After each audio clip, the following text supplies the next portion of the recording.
Ever find yourself wanting to thank a colleague, but you don't have the time or the words to do it right? I've got the perfect fix.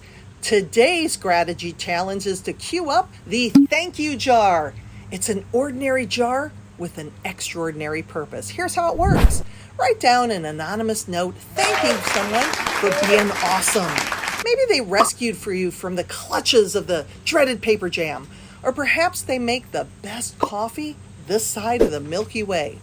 Then, read a few of these gems during your team meetings. It's like an Oscar of gratitude, but no red carpets needed. So go ahead, scribble that note, make someone's day, and turn your office into the happiest place on earth, well, besides Disney. It's a simple thank you in a jar, and it's magic. And if you go ahead and take this challenge, make sure you use the hashtag #ThankYouJarChallenge. I'm Lisa Ryan, and I'll see you next time.